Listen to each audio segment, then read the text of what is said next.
10년 전에 이미 당신 아내는 죽었어요.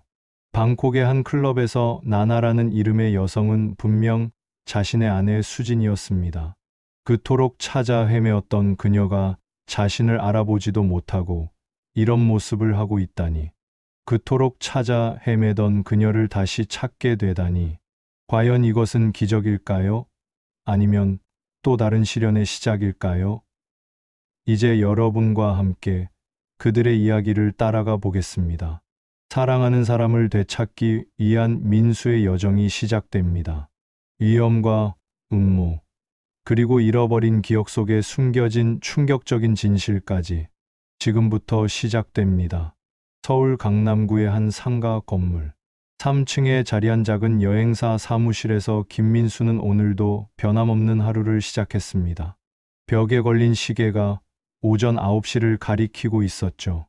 45세의 민수는 여전히 정갈한 모습을 유지하고 있었지만 그의 눈가에는 세월의 흔적과 함께 깊은 그리움이 서려 있었습니다. 책상 위에는 여느 때와 다름없이 고객들의 여행 상담 자료들이 정리되어 있었고 그 한편에는 10년 전 태국 신혼여행 때 찍은 사진 한 장이 소중히 놓여 있었습니다. 푸켓의 에메랄드빛 바다를 배경으로 활짝 웃고 있는 아내 이수진의 모습이 담긴 그 사진을 민수는 매일 아침 첫 번째로 바라보곤 했죠. 수진이 사라진 지 벌써 10년이 흘렀습니다. 그날의 기억은 여전히 민수의 마음속에 생생하게 남아 있었어요. 신혼여행 셋째 날 오후, 수진은 호텔 근처 해변을 혼자 산책하러 나갔다가 그대로 돌아오지 않았습니다. 태국 경찰과 한국 영사관이 총동원되어 수색 작업을 벌였지만 어떤 단서도 찾을 수 없었죠. 사무실 문이 열리며 여동생 민정이 들어왔습니다. 42세의 민정은 오빠를 걱정하는 마음에 자주 사무실을 찾곤 했어요. 오늘도 그녀의 손에는 도시락이 들려 있었습니다. 오빠, 또 아침을 안 드셨죠? 민정이 한숨을 쉬며 도시락을 책상 위에 놓았습니다. 민수는 미안한 듯 웃으며 고맙다고 말했어요. 하지만 민정의 눈에는 오빠의 그 웃음이 억지스러워 보였습니다. 오빠, 정말 이제 그만하세요. 수진이 언니도 오빠가 이렇게 지내는 걸 원하지 않을 거예요. 민정의 목소리에는 간절함이 묻어났습니다. 민수는 잠시 말을 잃었다가 천천히 입을 열었어요. 민정아, 나는 아직도 수진이가 살아있다고 생각해. 몸이 발견되지 않았잖아. 분명히 어딘가에서 나를 기다리고 있을 거야. 이런 대화는 이미 수없이 반복되었던 것이었습니다. 민정은 더 이상 무엇을 말해야 할지 몰랐어요. 가족들과 친구들, 그리고 수진의 어머니까지도 모두 현실을 받아들이고 민수에게 새로운 인생을 시작하라고 권했지만 민수만은 여전히 수진을 기다리고 있었습니다. 민수는 매년 수진이 사라진 날짜가 되면 태국을 찾았어요. 처음에는 혹시나 하는 마음으로 새로운 단서를 찾아보려 했지만 시간이 흐를수록 그것은 수진과의 추억을 되새기는 일종의 의식이 되어버렸죠. 그는 그곳에서 수진을 떠올리며 그녀와의 약속을 되새겼습니다. 반드시 다시 만나자고 했던 그 약속을요.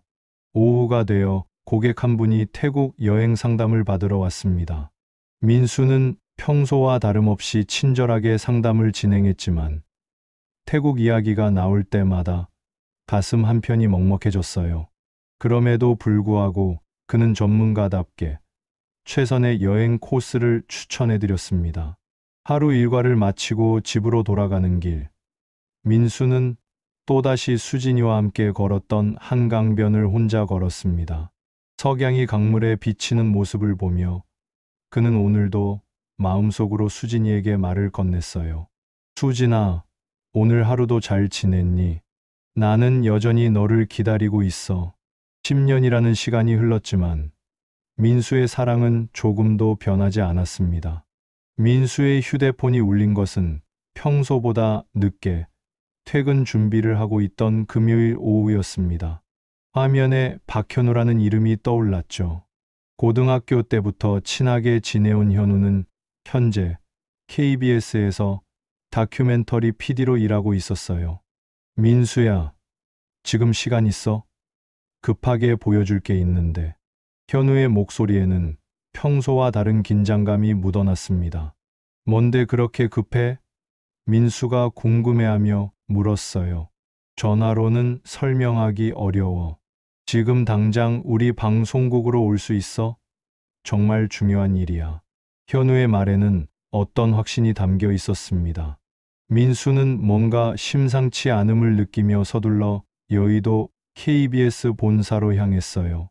저녁 시간대라 도로는 붐볐지만 현우의 급박한 목소리가 계속 머릿속을 맴돌았습니다. 방송국에 도착한 민수를 현우가 편집실에서 기다리고 있었어요. 45세의 현우는 민수와 같은 또래였지만 방송 일로 인한 피로가 얼굴에 역력했습니다. 하지만 오늘 그의 표정에는 특별한 흥분이 감돌고 있었죠. 민수야, 앉아봐.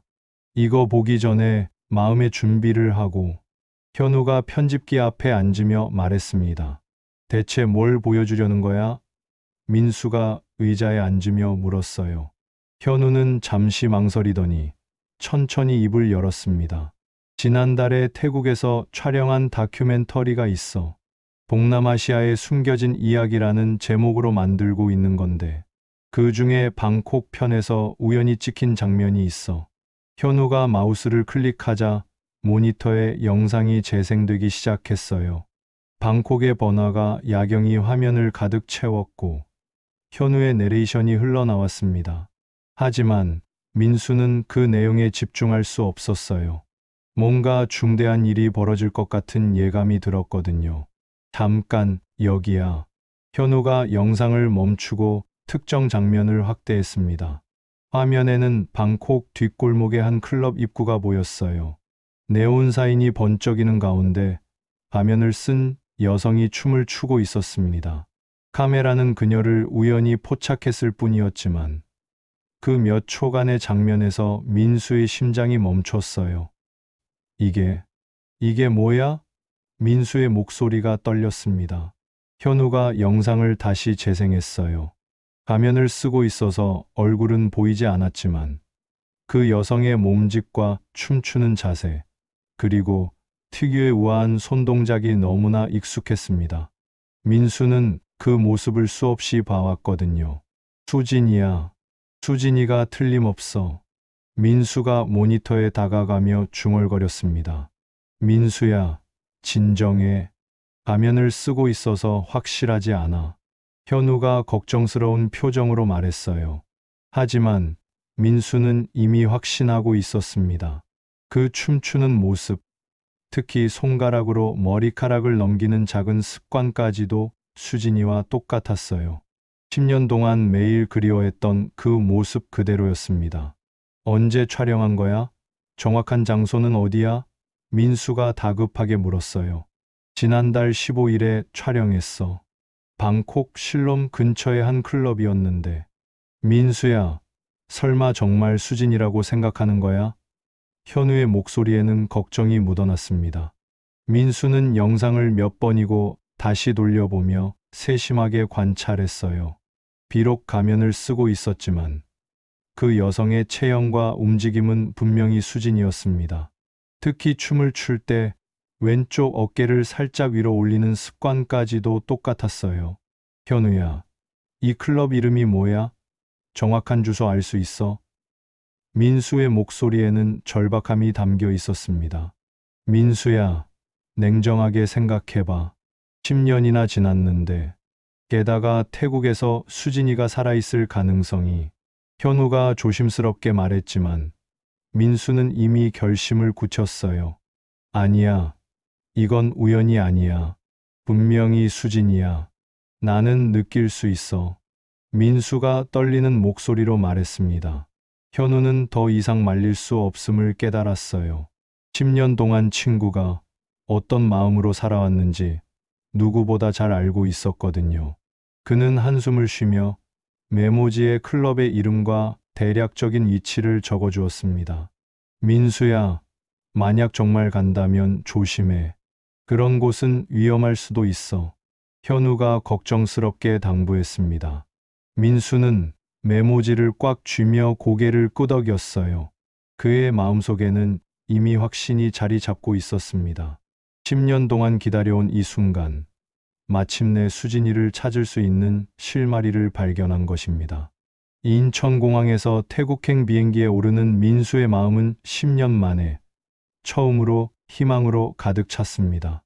그는 서둘러 짐을 싸고 항공편을 예약했어요. 여동생 민정은 걱정스러운 표정으로 배웅을 나왔지만 민수의 결심을 막을 수는 없었습니다.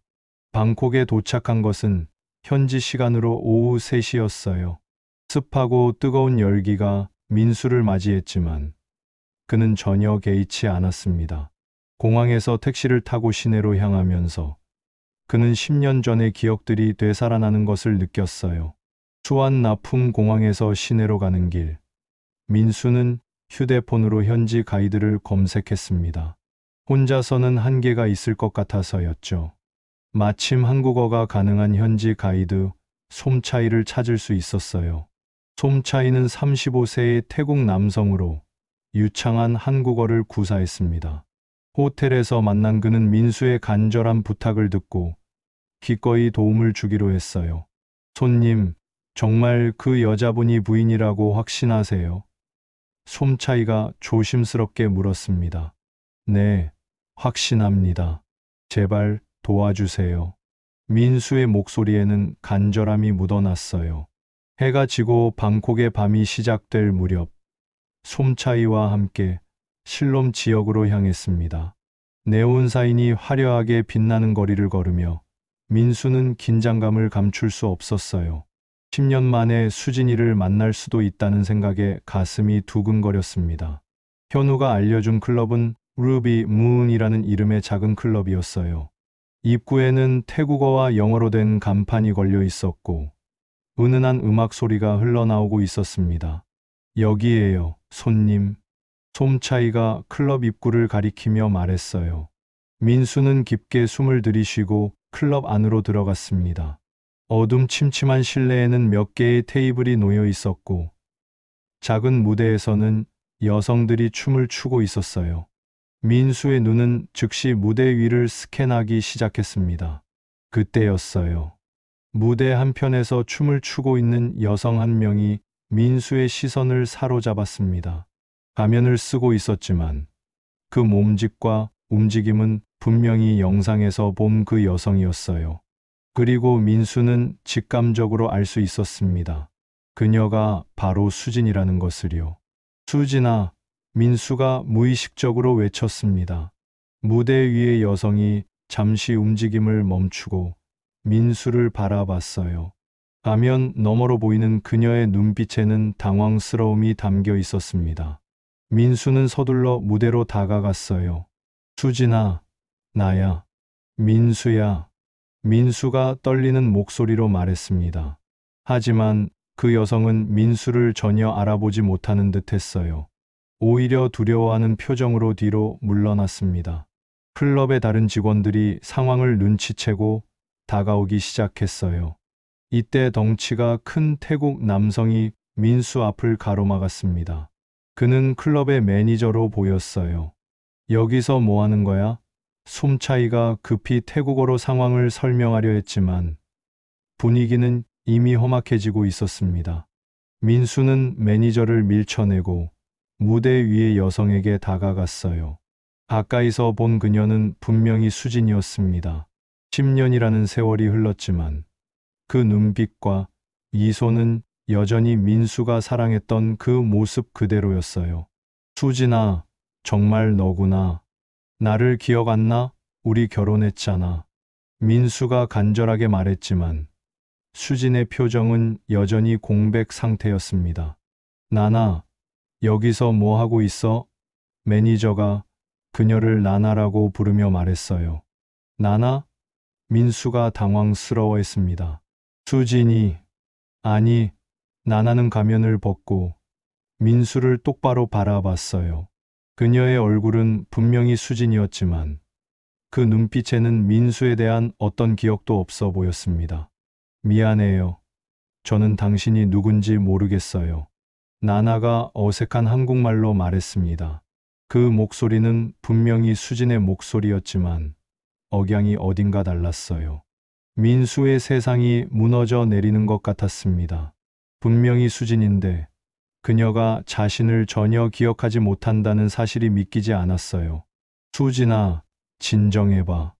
나는 내 남편 민수야. 우리 같이 태국에 신혼여행 왔었잖아. 기억나지 않아?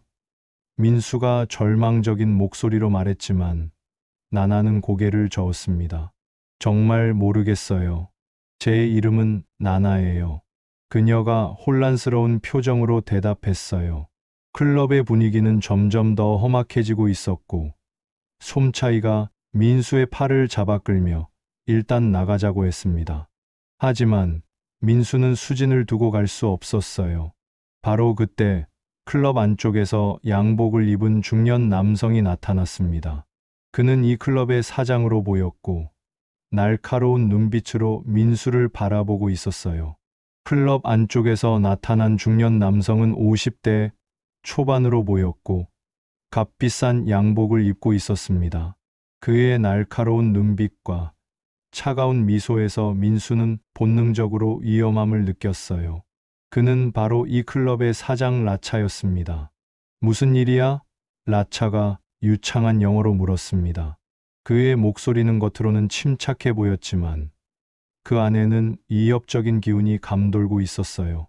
솜차이가 상황을 설명하려 했지만 라차는 손을 들어 그를 제지했습니다. 그리고 민수를 똑바로 바라보며 차가운 미소를 지었어요. 아, 나나의 옛 친구군요. 랑차가 의미심장하게 말했습니다. 하지만 보시다시피 나나는 과거를 기억하지 못해요. 그녀에게는 새로운 인생이 있답니다. 민수는 라차의 말투에서 뭔가 석연치 않은 것을 느꼈어요. 마치 수진을 자신의 소유물처럼 말하는 것 같았거든요. 제발 좀 더 이야기할 시간을 주세요. 그녀는 제 아내입니다. 민수가 간절하게 부탁했지만 라차는 고개를 저었어요. 미안하지만 여기는 영업시간입니다. 나나도 일을 해야 하고요. 라차가 단호하게 말했습니다.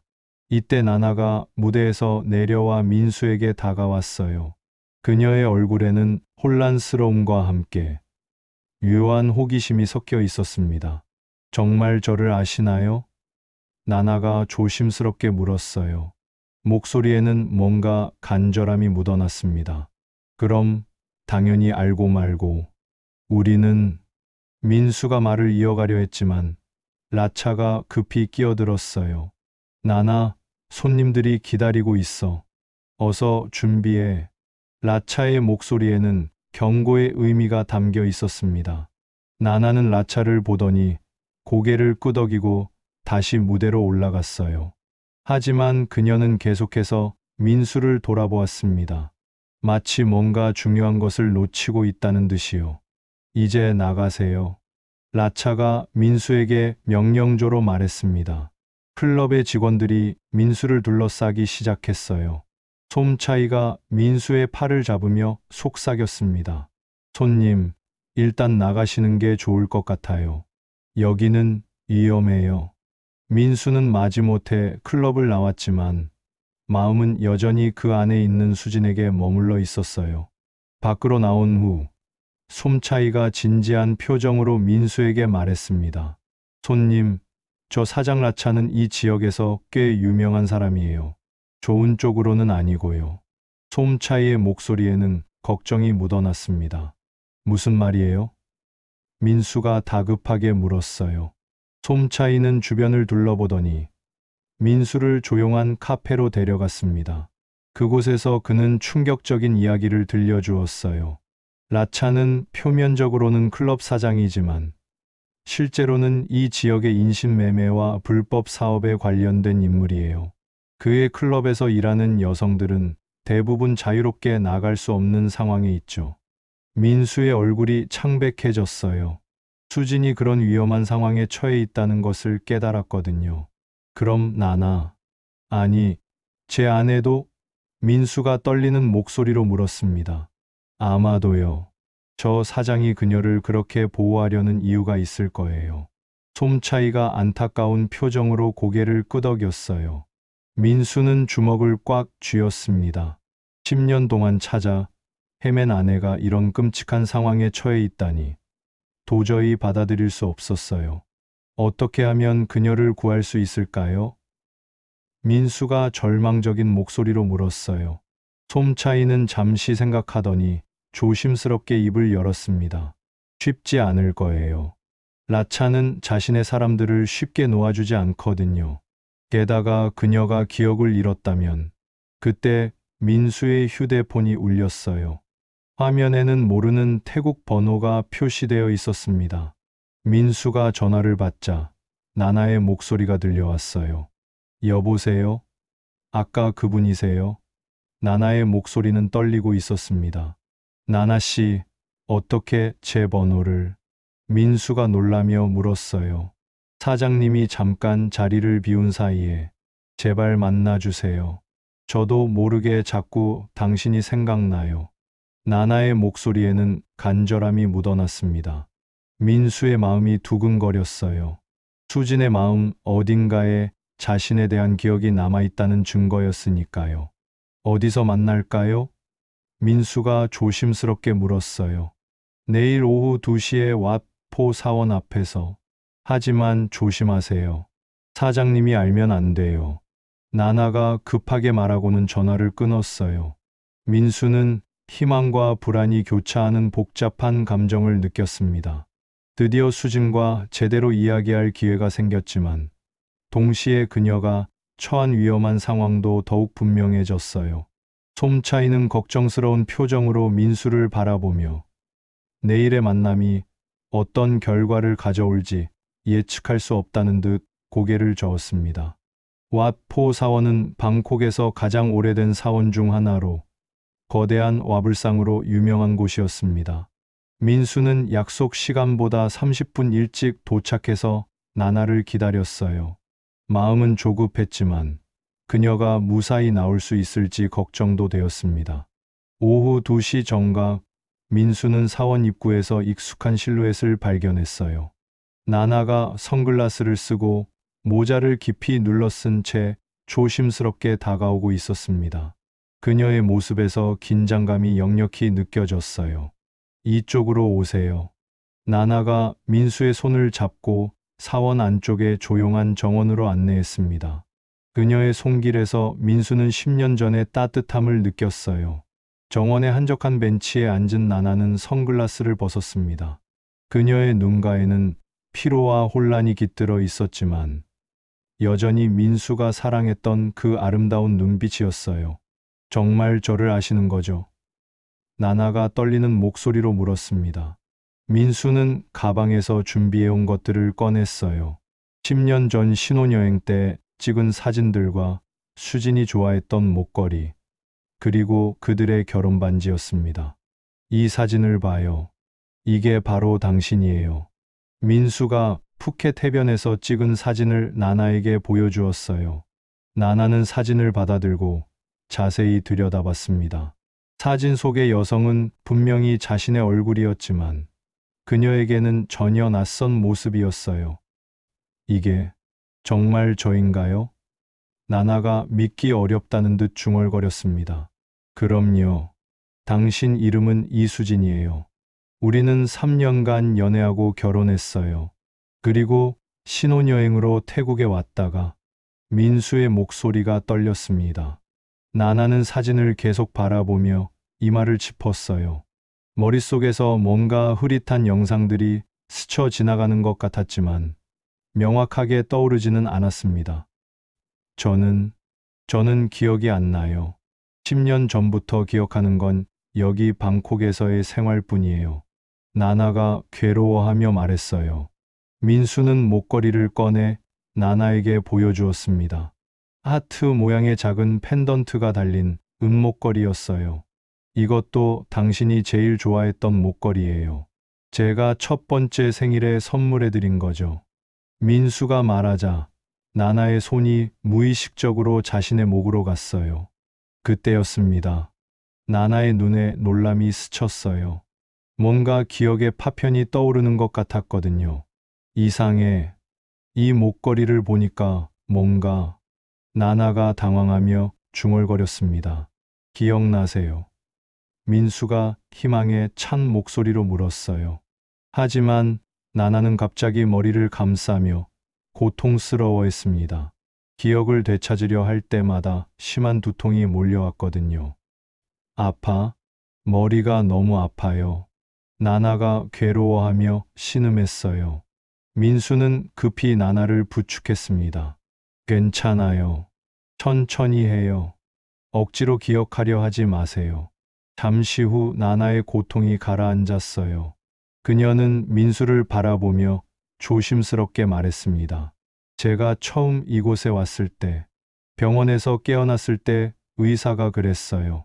심각한 뇌진탕으로 기억상실증이 왔다고. 그리고 란차 사장님이 저를 돌봐주셨대요. 민수의 얼굴이 굳어졌어요. 라차가 수진을 돌봐줬다는 말이 이상하게 들렸거든요. 그분이 어떻게 당신을 돌봐주셨나요? 민수가 조심스럽게 물었어요. 나나는 잠시 망설이더니 입을 열었습니다. 처음에는 정말 친절하셨어요. 병원비도 대신 내주시고, 일자리도 주시고. 하지만 뭐요? 민수가 다급하게 물었어요.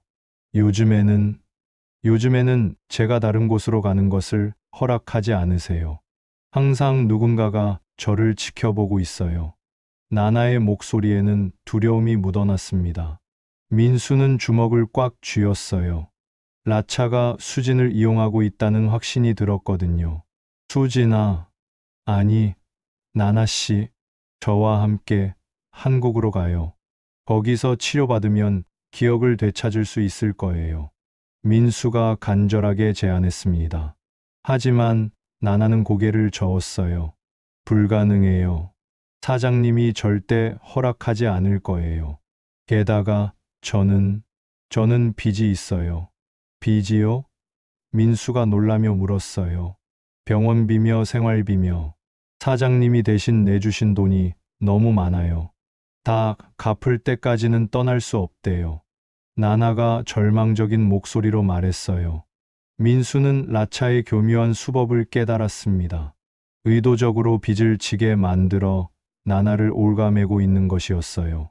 그 돈은 제가 갚아드릴게요. 얼마든지요. 민수가 단호하게 말했지만 나나는 여전히 불안해했어요. 바로 그때 나나의 휴대폰이 울렸습니다. 화면에는 라차의 이름이 떠 있었어요. 나나의 얼굴이 창백해졌습니다. 사장님이에요. 어떻게 하죠? 나나가 떨리는 목소리로 말했어요. 민수는 나나의 손을 꽉 잡았습니다. 받지 마세요. 우리 지금 당장 어딘가 안전한 곳으로 가요. 하지만 나나는 고개를 저었어요. 안 돼요. 안 받으면 더 의심할 거예요. 저는 가야 해요. 그녀는 민수를 바라보며 애타는 표정을 지었습니다. 죄송해요. 시간이 더 필요해요. 제발 기다려 주세요. 나나는 서둘러 자리에서 일어났지만 가기 전에 민수가 건네준 목걸이를 조용히 가방에 넣었어요. 그리고 마지막으로 민수를 돌아보며 말했습니다. 정말로 우리가 사랑했었나요? 민수는 눈물을 참으며 고개를 끄덕였어요. 네, 지금도 사랑하고 있어요. 찾아온 그녀, 제6장, 과거의 그림자. 나나가 클럽으로 돌아간 후, 민수는 혼자 남은 사원 정원에서 깊은 생각에 잠겼습니다. 오늘의 만남으로 확신했어요. 나나는 분명히 수진이고, 그녀의 마음 깊숙한 곳에는 자신에 대한 기억이 남아있다는 것을요. 하지만 동시에 그녀가 처한 상황이 생각보다 훨씬 복잡하다는 것도 깨달았습니다. 그날 밤 민수는 호텔에서 솜차이와 함께 대책을 논의했어요. 솜차이는 오늘 오후 동안 라차에 대해 더 자세히 알아봤다고 했습니다. 손님, 상황이 생각보다 심각해요. 솜차이가 무거운 표정으로 말했어요. 라차는 단순한 클럽 사장이 아니에요. 이 지역에서 여성들을 불법으로 거래하는 조직의 핵심 인물이거든요. 민수의 얼굴이 굳어졌습니다. 그럼 수진이가, 아마도 그녀도 그런 피해자 중 한 명일 거예요. 기억을 잃었다는 것이 오히려 라차에게는 도움이 됐겠죠. 과거를 찾으려 하지 않으니까요. 솜차이의 설명에 민수는 분노가 치밀어 올랐어요. 그럼 어떻게 해야 하죠? 경찰에 신고라도. 민수가 말하려던 순간 솜차이가 고개를 저었습니다. 이곳 경찰 중 일부는 라차와 유착 관계에 있어요. 함부로 신고했다가는 오히려 나나가 더 위험해질 수 있어요. 민수는 절망감에 빠졌어요. 아내를 찾았지만 구할 방법이 없다니 이런 상황이 있을 수 있을까요? 바로 그때 민수의 휴대폰으로 문자 메시지가 왔습니다. 나나에게서였어요. 내일 밤 클럽에서 공연이 있어요. 그때 잠깐 만날 수 있을 것 같아요. 하지만 조심하세요. 민수는 희망과 불안이 교차하는 복잡한 감정을 느꼈습니다. 다시 만날 수 있다는 기쁨과 동시에 그녀가 더 큰 위험에 노출될 수 있다는 걱정이 들었어요. 다음 날 밤, 민수는 솜차이와 함께 루비 문 클럽 근처에서 대기했습니다. 클럽은 평소보다 더 많은 손님들로 붐비고 있었어요. 오늘이 특별한 공연이 있는 날이라고 했는데 그 주인공이 바로 나나였습니다. 클럽 안으로 들어간 민수는 구석진 테이블에 앉아 무대를 바라봤어요. 곧 조명이 어두워지고 음악이 흘러나오기 시작했습니다. 무대 위에 나타난 나나는 화려한 의상을 입고 있었지만 그녀의 표정에는 어떤 슬픔이 깃들어 있었어요. 춤을 추면서도 그녀의 눈은 계속 관객석을 훑었고 민수와 눈이 마주쳤을 때 잠깐 미소를 지었습니다. 공연이 끝나고 나나가 무대에서 내려오자 라차가 그녀에게 다가갔어요. 둘이 무언가 대화를 나누는 모습이 보였는데 랑차의 표정이 평소보다 더 심각해 보였습니다. 잠시 후 나나가 민수가 있는 테이블로 다가왔어요. 하지만 그녀의 뒤에는 라차의 부하로 보이는 남성이 따라오고 있었습니다. 안녕하세요. 어제 만났던. 나나가 어색하게 인사했지만 그녀의 눈빛에는 긴급함이 담겨 있었어요. 나나가 민수 옆에 앉으면서 조용히 속삭였습니다. 위험해요. 사장님이 당신에 대해 조사하고 있어요. 어서 떠나세요. 뭐라고요? 민수가 놀라며 물었어요. 어제 우리가 만난 걸 알고 있어요. 누군가 보고했나 봐요.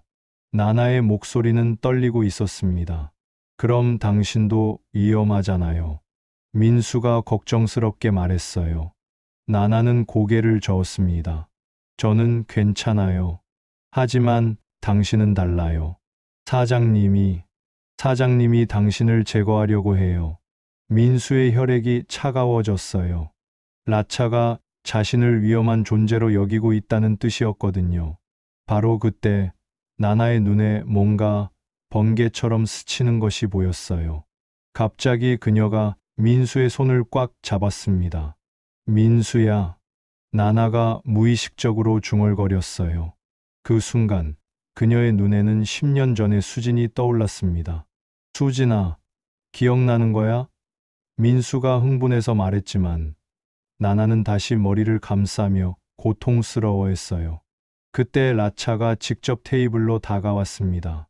그의 얼굴에는 차가운 분노가 서려 있었어요.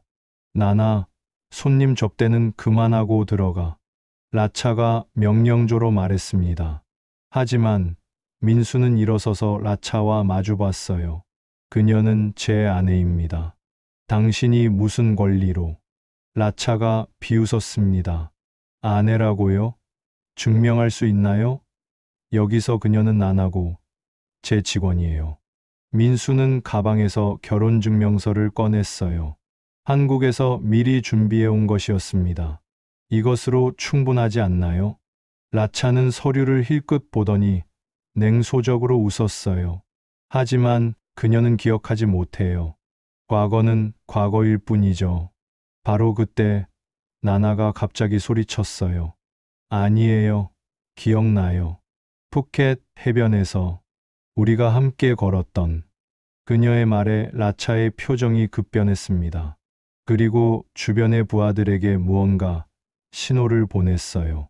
민수는 직감적으로 위험을 느꼈습니다. 나나의 기억이 되살아나는 것을 라차가 원하지 않는다는 것을 깨달았거든요.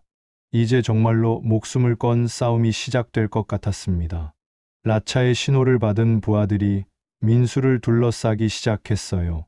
클럽 안의 분위기는 순식간에 삼엄해졌고 다른 손님들도 상황을 눈치채고 웅성거리기 시작했습니다. 민수는 나나의 손을 꽉 잡고 출구를 향해 움직이려 했지만 이미 모든 길이 막혀 있었어요. 나나, 뒤로 물러서. 라차가 차가운 목소리로 명령했습니다.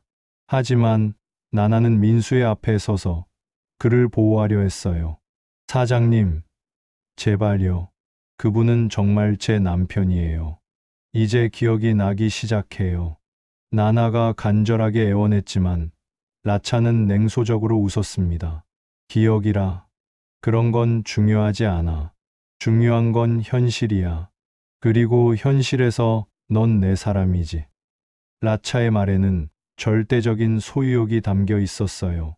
민수는 주변을 빠르게 훑어봤습니다. 적어도 5명의 부하들이 자신들을 포위하고 있었고 모두 위험한 눈빛을 하고 있었어요. 솜차이는 민수에게 눈짓으로 뒤쪽 비상구를 가리켰습니다. 바로 그때 나나가 갑자기 큰 소리로 외쳤어요. 모든 게 기억나요. 10년 전 푸켓에서 일어난 일까지. 클럽 안이 순간 조용해졌습니다. 라차의 얼굴에 당황스러움이 스쳤어요. 나나가 떨리는 목소리로 계속 말했습니다. 제가 실종된 게 아니에요. 누군가 저를 납치했어요.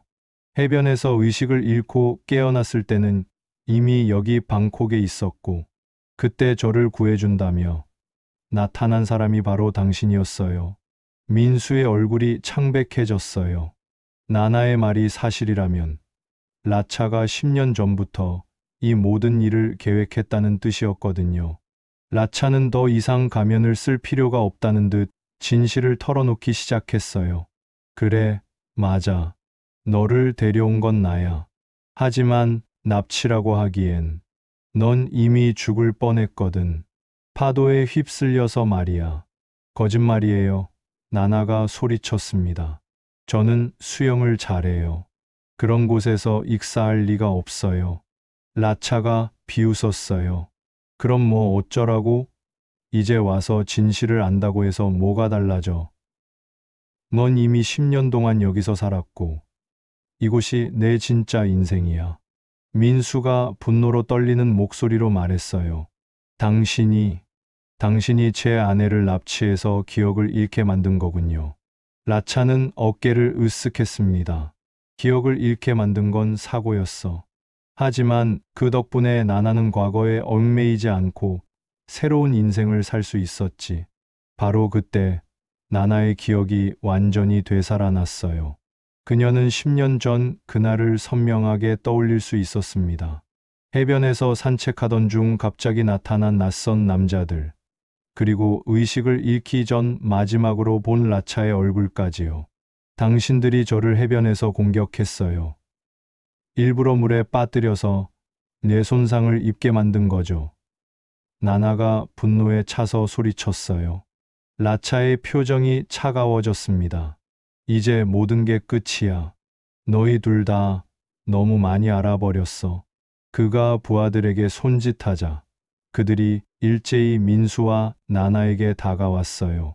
민수는 나나의 손을 잡고 솜차이가 가리킨 비상구 쪽으로 뛰기 시작했습니다. 어디 가려고? 라차가 고함쳤지만 민수와 나나는 이미 비상구를 향해 달리고 있었어요. 클럽의 비상구는 좁은 골목으로 이어져 있었습니다. 세 사람은 숨을 헐떡이며 골목을 빠져나왔지만 뒤에서 추격하는 소리가 점점 가까워지고 있었어요. 이쪽으로요. 솜차이가 복잡한 골목길을 안내했습니다. 하지만 라차의 부하들은 이 지역을 훨씬 잘 알고 있었어요. 민수야, 나나가 숨을 헐떡이며 말했어요. 미안해요. 제가 기억하지 못해서. 당신이 10년 동안 얼마나 고생했을지. 민수는 뛰면서도 나나의 손을 꽉 잡았어요. 괜찮아요. 이제 다 기억해냈으니까. 우리 함께 한국으로 돌아가요. 하지만 그들의 앞길이 막혔어요. 라차의 부하들이 앞쪽에서 기다리고 있었거든요. 뒤에서도 추격대가 따라오고 있어서 완전히 포위된 상황이었습니다. 절망적인 순간, 솜차이가 갑자기 소리쳤어요. 저쪽으로. 차오프라야 강이에요. 그들은 강가 쪽으로 달렸어요. 밤늦은 시간이라 강변은 조용했지만 몇 척의 보트가 정박해 있었습니다. 보트를 타요. 민수가 나나를 부축해서 작은 어선에 올라탔어요. 솜차이가 능숙하게 엔진을 켰고 보트는 강 한가운데로 향했습니다. 하지만 라차의 부하들도 다른 보트를 타고 추격해오기 시작했어요. 어둠 속에서 벌어지는 추격전은 숨이 막힐 정도로 긴박했습니다. 더 빨리 갈 수 있어요? 민수가 솜차이에게 물었어요. 이게 최대예요. 솜차이가 대답했지만 뒤쪽의 추격 보트가 점점 가까워지고 있었어요. 바로 그때 나나가 결심한 듯 일어섰어요. 민수야, 제가 뛰어내릴게. 그러면 당신은 살 수 있어요. 무슨 소리예요? 민수가 나나를 붙잡았어요. 우리는 함께 살거나 함께 죽어요. 두 사람이 서로를 바라보는 그 순간, 10년간의 이별과 그리움, 그리고 변하지 않은 사랑이 눈빛에 담겼어요. 절체절명의 위기 속에서도 그들의 사랑은 더욱 빛나고 있었습니다. 차오프라야 강 위에서 벌어진 추격전은 새벽녘까지 계속되었습니다. 하지만 솜차이의 기지로 그들은 강 하류의 작은 지류로 몸을 숨길 수 있었어요. 라차의 부하들이 포기하고 돌아간 후 세 사람은 안전한 곳으로 피할 수 있었습니다. 솜차이가 데려간 곳은 자신의 친척이 운영하는 작은 민박이었어요. 새벽 5시, 지친 몸을 이끌고 도착한 민수와 수지는 마침내 안전한 공간에서 마주할 수 있었습니다. 정말 다 기억이 났어요? 민수가 수진의 손을 잡으며 조심스럽게 물었어요. 수진은 눈물을 흘리며 고개를 끄덕였습니다. 네, 모든 게 다요. 우리가 처음 만났던 날부터 결혼식, 그리고 신혼여행까지 10년 동안 당신이 얼마나 저를 기다렸을지 생각하니까 너무 미안해요. 민수는 수진을 따뜻하게 안아주었어요. 미안해할 필요 없어요. 중요한 건 이제 우리가 다시 만났다는 거예요. 하지만 아직 위험이 완전히 사라진 것은 아니었어요. 라차가 포기하지 않을 가능성이 높았거든요. 솜차이는 즉시 태국 경찰과 한국 영사관에 연락했습니다. 손님들, 제가 아는 경찰관이 있어요. 그분은 정직한 분이라서 도움을 받을 수 있을 거예요. 솜차이가 희망적으로 말했어요. 오전 10시, 태국 경찰의 수사관과 한국 영사관 직원이 민박으로 찾아왔습니다. 수진의 증언과 민수가 가져온 자료들을 토대로 라차의 범죄 조직에 대한 수사가 본격적으로 시작되었어요. 라차는 결국 체포되었습니다. 수진뿐만 아니라 그의 클럽에서 강제로 일하던 다른 여성들도 모두 구출될 수 있었어요. 10년간 이어져온 악몽이 마침내 끝난 것이었습니다. 일주일 후, 민수와 수진은 마침내 한국행 비행기에 오를 수 있었어요. 솜차이는 공항까지 배웅을 나와 작별 인사를 했습니다. 정말 고마웠어요, 솜차이 씨. 당신이 없었다면 불가능했을 거예요. 민수가 진심으로 감사 인사를 드렸어요. 이런 일이 다시는 없기를 바라요. 행복하게 사세요. 솜차이가 두 사람의 손을 잡으며 축복해 주었습니다. 비행기 안에서 수지는 창밖을 바라보며 감회에 젖었어요. 10년 만에 고향으로 돌아가는 길이었거든요. 무서워요. 사람들이 저를 어떻게 볼까요? 수진이 불안해하며 말했어요. 민수가 그녀의 손을 꽉 잡았습니다. 괜찮아요. 우리 가족들은 모두 당신을 기다리고 있어요. 특히 어머님이 얼마나 그리워하셨는지 몰라요. 인천공항에 도착했을 때 민정과 수진의 어머니 최정숙이 기다리고 있었어요. 수진을 본 순간 어머니는 눈물을 터뜨렸습니다. 수진아, 내 딸, 정말 우리 수진이구나. 최정숙이 딸을 끌어안으며 목 놓아 울었어요. 어머니, 정말 죄송해요. 걱정 많이 끼쳐드렸죠? 수진도 어머니 품에서 10년간 참았던 눈물을 쏟아냈습니다. 민정도 수진을 반갑게 맞았어요. 언니, 정말 오랜만이에요. 오빠가 언니를 얼마나 기다렸는지 아세요? 공항에서의 재회는 감동 그 자체였습니다. 10년간 흩어져 있던 가족이 마침내 다시 하나가 된 순간이었어요. 집으로 돌아온 수진은 모든 것이 예전 그대로 보존되어 있다는 것을 발견했습니다. 민수가 그녀의 물건들을 하나도 버리지 않고 그대로 간직하고 있었거든요. 정말 아무것도 바뀌지 않았네요. 수진이 감동하며 말했어요. 당신이 돌아올 날을 믿고 있었거든요. 민수가 미소 지으며 대답했습니다. 그날 밤 두 사람은 10년 만에 함께 집에서 저녁 식사를 했어요. 민정이 정성스럽게 준비한 음식들이 식탁에 가득했습니다. 이제 정말 끝인 거죠? 수진이 민수에게 물었어요. 네, 이제 시작이에요. 우리의 새로운 시작이요. 민수가 확신에 찬 목소리로 대답했습니다. 수진은 치료를 받기 시작했어요. 10년간의 트라우마를 극복하는 것은 쉽지 않았지만 가족들의 사랑과 지지가 있어서 조금씩 회복해 나갔습니다. 석 달 후, 민수와 수진은 작은 규모로 다시 한번 결혼식을 올렸어요. 이번에는 진짜 새로운 시작을 위한 의식이었습니다. 참석한 모든 사람들이 두 사람의 사랑과 인내에 감동받았어요. 결혼식 후 신혼여행은 제주도로 정했습니다. 해외는 아직 수진에게 부담스러울 수 있어서였어요. 제주도의 아름다운 바다를 바라보며 수진이 말했습니다. 민수야, 10년 동안 저를 포기하지 않고 기다려줘서 정말 고마워요. 민수가 수진의 어깨에 손을 얹으며 대답했어요. 사랑하는 사람을 기다리는 건 당연한 거예요. 이제 우리 앞으로 남은 시간을 행복하게 보내요. 1년 후, 민수와 수진은 태국에서의 경험을 바탕으로 실종자 가족들을 돕는 단체를 만들었어요. 같은 고통을 겪는 사람들에게 희망을 주고 싶었거든요. 수진의 회복은 놀라울 정도였어요. 그녀는 과거의 상처를 딛고 새로운 삶을 적극적으로 살아가기 시작했습니다. 때로는 악몽에 시달리기도 했지만 민수와 가족들의 사랑으로 이겨낼 수 있었어요. 어느 따뜻한 봄날, 두 사람은 한강변을 함께 걸었습니다. 10년 전 민수가 혼자 걸었던 그 길을 이제는 함께 걸을 수 있게 된 것이었어요. 정말 기적 같아요. 수진이 민수의 팔짱을 끼며 말했어요. 아니에요. 기적이 아니라 사랑이었어요. 진짜 사랑은 시간과 거리를 뛰어넘는다는 걸 우리가 증명한 거죠.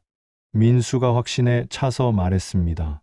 석양이 한강을 물들이는 가운데 두 사람은 서로를 바라보며 미소 지었어요. 10년간의 기다림과 시련이 있었기에 더욱 소중해진 사랑을 마음속 깊이 간직하면서요. 진정한 사랑은 결코 사라지지 않는다는 것을, 그리고 기다림 끝에 찾아오는 행복이 얼마나 값진 것인지를 그들은 이제 온몸으로 느끼고 있었습니다. 10년이라는 긴 세월이 흘렀지만 진정한 사랑은 시간 앞에서도 굴복하지 않았습니다. 김민수와 이수진의 이야기는 우리에게 말해줍니다. 포기하지 않는 마음, 끝까지 믿는 신념, 그리고 서로를 향한 변치 않는 사랑이 얼마나 강한 힘을 가지고 있는지를요. 때로는 인생이 우리를 시험에 들게 하고 사랑하는 사람과 억지로 떨어뜨려 놓기도 합니다. 하지만 진짜 인연은 결국 다시 만나게 되어 있고, 진정한 사랑은 어떤 시련도 이겨낼 수 있습니다. 오늘 이 드라마를 통해 여러분도 느끼셨기를 바랍니다. 가족의 소중함을, 기다림의 의미를, 그리고 희망을 잃지 않는 것이 얼마나 중요한지를요. 세상에는 아직도 많은 김민수들이 있고 많은 이수진들이 있습니다. 실종된 가족을 찾는 사람들, 사랑하는 이를 기다리는 사람들, 이들 모두에게 이 이야기가 작은 위로와 희망이 되었으면 합니다. 사랑은 결코 늦지 않습니다. 기다림 끝에 찾아오는 행복은 그 어떤 것보다 값지고 아름답습니다. 진정한 사랑은 시간을 이기고 거리를 뛰어넘으며 기적을 만들어냅니다. 오늘도 누군가를 사랑하고 누군가를 기다리고 누군가에게 희망이 되어주는 모든 분들께 이 이야기를 바칩니다. 더 많은 감동적인 드라마를 만나보고 싶으시다면 구독과 알림 설정을 해주세요. 여러분의 소중한 댓글과 이야기 제안도 언제나 환영합니다. 여러분의 관심과 사랑이 더 좋은 콘텐츠를 만드는 원동력이 됩니다. 함께 해주셔서 진심으로 감사드립니다.